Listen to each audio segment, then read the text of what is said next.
which is working in Pakistan to help promote peace and harmony by using education as a tool।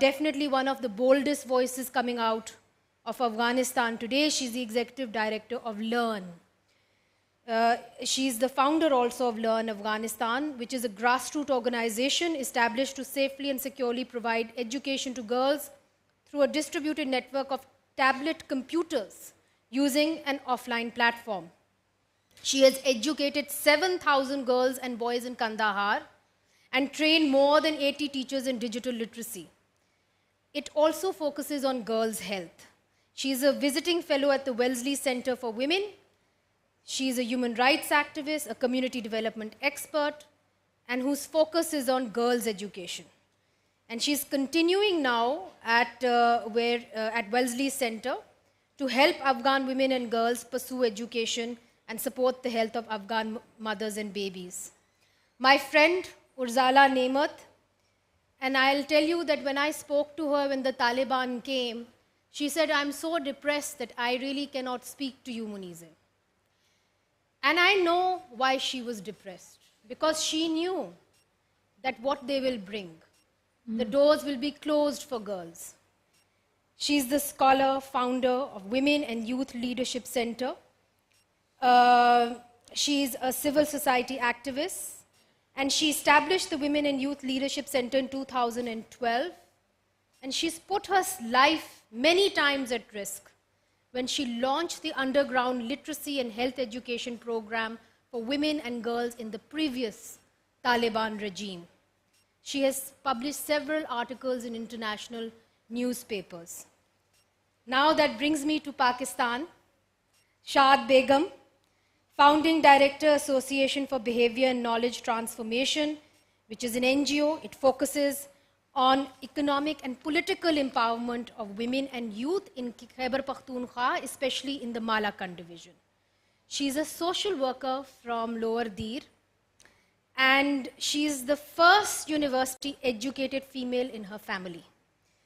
She raises the issue of her region at international and national platforms, and she has contested local body elections, elected twice, and served for 8 years.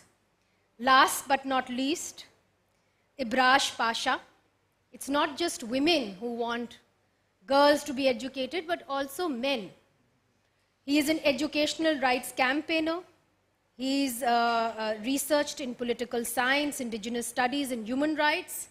He has been working in female education, health, mobilization and advocacy, and management of multi-sector projects in rural areas.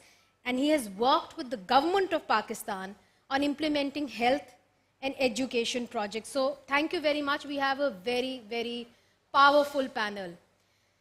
Let me begin first with you, Pashtana Durrani, if she can hear me. Pashtana, give us an overview. You are no longer in Afghanistan, I understand. You can't live in your own country. A large part of girls cannot go to school. How are these girls going to educate themselves, and what does their future look like? Well, first of all, thank you so much for having me. It's an honor to share this, and of course, to all the amazing ladies, it's an honor to share a panel with you. Starting with the fact that in the 90s, in the late 90s, when the Taliban were in power, this education continued in one way or the other in Afghanistan, and it has continued in many different forms. I remember listening to the famous education activist when I was not even an activist, Shabana. She said that she used to go to school as a boy, and she used to go and she used to attend her classes. The same goes for other women in Kandahar. I remember reading Sana Safi, the BBC reporter, a story where she talks about this character where they go to secret schools in someone's basement in the 90s, you know. So it's all different sorts of education. The problem is not how the education continues in Afghanistan. The problem is, why is it stopping in the first place? Why is it questioned in the first place? Now, coming back to the current situation, yes, there are millions of girls who are out of school right now. At the same point, we have only girls who are going from grade 1 to grade 6, and they are the ones who are attending school. But from grade 7 up until grade 12, haven't been promoted in the past 1 year. What happens to them? How do they continue to engage? They will continue to engage in one way or the other. I see many students coming to our secret schools. I see a lot of students who study. But the problem is, why is it banned in the first place? Why is it being challenged in the first place? And why is it being supported in the first place? Well, I think that's a very important question. Let me take that question to Urzala. Urzala, one of the things I remember when America, occupied Afghanistan, I remember Laura Bush saying, look at all the girls, pretty girls, all going to school. And they were so proud of the fact that, they had sent all these girls to school. Very quickly, they forgot about those girls going to school. Now, as my friend Pashtana told us, that from class 7 to 12 girls are going to school. But now, what about universities? Universities are open. 7 to 12 girls are not going to school, sorry. So, as they say, unka kya kasoor hai? Jo grade 7 to 12 hai, what is the logic behind this? Thank you, Munazaji. Assalamu alaikum to all participants. It's a great honor and pleasure to join you all in this panel. I apologize for the background noise as I'm traveling. I couldn't cancel as I'm part of a big group traveling from one place to another at this moment. So we try to park somewhere so that I can have less noise. I hope everyone can hear me well. Thank you very much. It's really very great honor and pleasure to join you today and discuss about this question. As you mentioned regarding the higher education and university education, thankfully, at least on that front, there hasn't been much restrictions. But the key point in question is to understand why Taliban in the first place are so terrified of girls' power, of girls' education. It's very simple to understand. Taliban rule on people's lack of awareness about their rights. In the past, when they were created, of course, there are different elements, politically speaking. If we can continue the conversation, we may go to a different point in discussions. But originally speaking, Taliban came to power based on their own knowledge and education that is very limited and restricted, and it's a very segregated form of education, madrasa education, which is only a place for men. So Taliban by nature, the group that we call Taliban, they are not really capable of dealing with women, women empowerment, and women's education. This is one reason they don't know how to deal with it. They deceived the nation. First round, they were in power by saying that we will open the school, we will open the school. And from 94, mostly from 96 to 2001, when they were in power, 4 years, we saw no school open in an official and formal way in the Taliban controlled areas. I'm talking about the past. Now, 1 year and 1 month since they have taken back the control of the country, where are we? It's just not something that earns the people's trust. Only today, a moment ago, I saw the Twitter account of the Ministry of Foreign Affairs saying that the supreme leader of Taliban are consulting with Pakistani ulama and Afghan ulama. So first of all, are we a country, a sovereign nation? If we are a sovereign nation, why, with all due respect to the religious scholars in Pakistan? And secondly, I wonder who are the Pakistani ulama that they are talking to? Look, Munaza yourself, and all amazing women like Kainat, like Malala, like the late Shahid Benazir Bhutto, who was the prime minister of the Pakistan country. So what is it that makes Afghanistan so unique that the girls here have to suffer? The girls' education, just to end my point here, the core of the problem, the core of the issue that the Taliban have is their fear of women who are educated, who are empowered, who will give birth to the children, because they see women only in terms of their reproductive role. They see that these educated girls will give birth to children, will bring up children who will be open-minded, who will be educated. If they are educated, we cannot just put our not Islamic, but our complete ignorant views and understandings of Islam and just impose on them. Right. An educated mother will teach an educated child, and they know that the future, they only can secure the future if there are ignorant, illiterate women in the house who cannot have the power of educating the children. But this is the only reason I can find. Urzala, before I move to Pakistan, to my friends over here, I want to ask Pashtana and both you. Under the Taliban regime, the previous Taliban regime, Rawa ran underground schools and at great risk to their lives. What is happening now in Afghanistan for girls who are not allowed to go to school from the classes that you mentioned, secondary school? If I may, Munaza, did you ask me also, or Pashtana, John? I don't want to take well, go first, and then I will get a comment from Pashtana, and of course then go to Kainat, because in Swat also we have now seen the Taliban. Go ahead, Urzala. Thank you.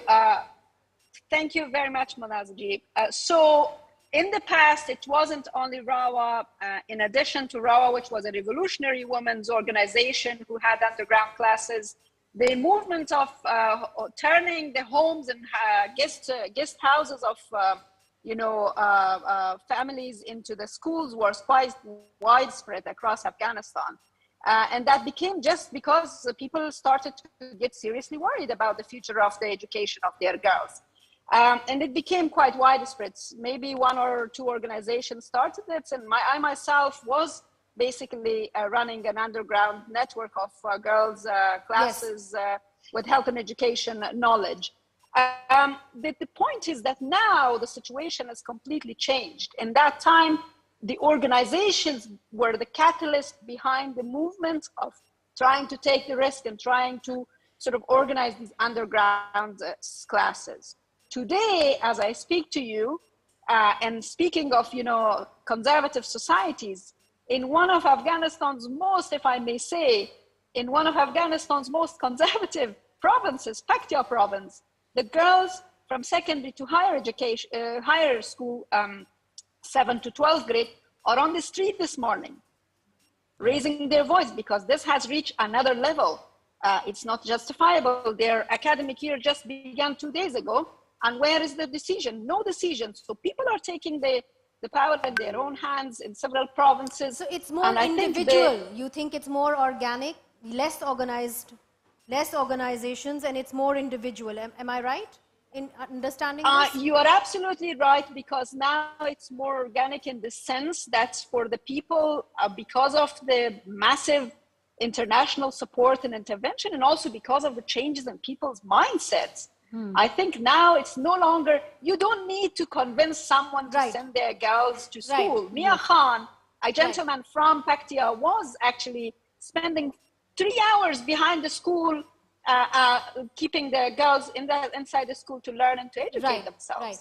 So very, very quickly, I like a quick word from Pashtana. Pashtana, do you agree with Urzala that now it's more individually led, that people themselves, young girls themselves are speaking? It's not like organizations like it was before in the previous Taliban regime.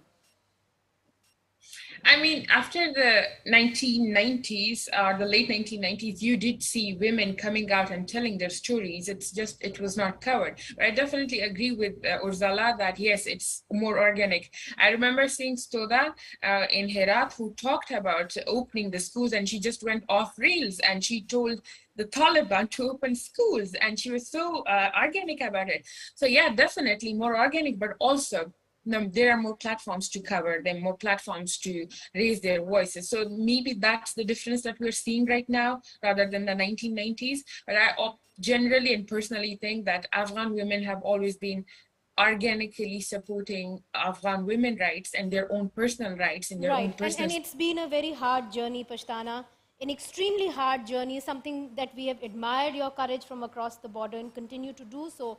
And we are sad that you've had to struggle for so long. That brings me to Kainat, whose struggle we have seen, who was attacked by the Taliban, as I earlier told you, with Malala. We often forget that there were 2 other girls. One of them was Kainat. Kainat, recently, there have been reports that people have seen Taliban in your part of the world, in your beautiful Swat Valley. What are your concerns now? What are people at home telling you? And are girls scared that there may come another time where girls will not be allowed to go to school and may be shot at like you were, just to go to school? Assalamu alaikum, everyone. Thank you so much for having me and be a part of this panel discussion. Yes, I am actually shocked again, because nearly 10 years ago, when I got shot alongside with Malala Yousafzai and my other friend Shazia Ramzan, it was not easy because I was in trauma after that incident. I was at home. I was afraid of every single person. Even I was scared of going outside. I got this security whenever I was going out. But it wasn't easy, and I don't want any sister or any girl in Pakistan or around the world to face the same thing which I had in 2012 in October. It was not easy, but I think it was not a very fruitful experience when I came to the UK in 2013 with Shazia Ramzan as well. I couldn't speak English. I was not aware of what was happening. My academic, social background, everything was not the same as I have it now. I struggled a lot. And this was one of the reasons, because I was from the Swat Valley. Secondly, I was from Pashtun background, Pathan's family. And over there, like mostly the Pathan's family are not allowing their family, like their sister or daughter, to go to school because of the security. It was back in 10 years ago in 2012 when family were scared to send their daughters and sisters to go to school and get a high quality of education. Plus, we did not have all the security. When the Taliban came in Swat, firstly, they said the girls can go to school, but they have to have a different class so they can separate from the boys. And I was going to school, but we were having a curtains in the middle of class. On one side, there were boys, and then on the other side, it was us, just four of us.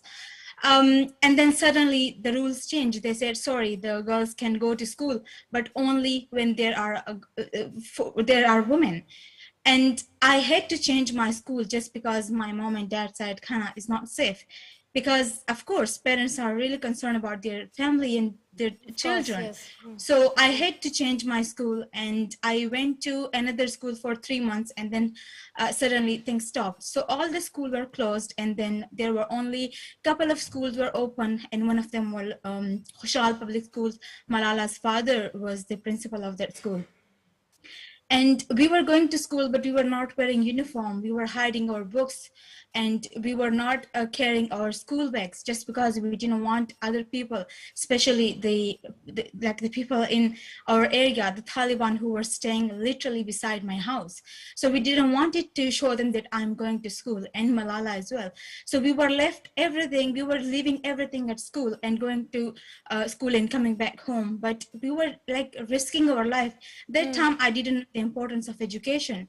And later on, when I came to the UK, when I got shot, I had a trauma for 3 months, and I was so like scared, and plus I had a bomb blast behind my house when 2 people died in that incident, and I was getting threats. So this was the thing I realized. I said like, okay, now I think I'm getting the threats. Everything is happening to us. Now I cannot stay back.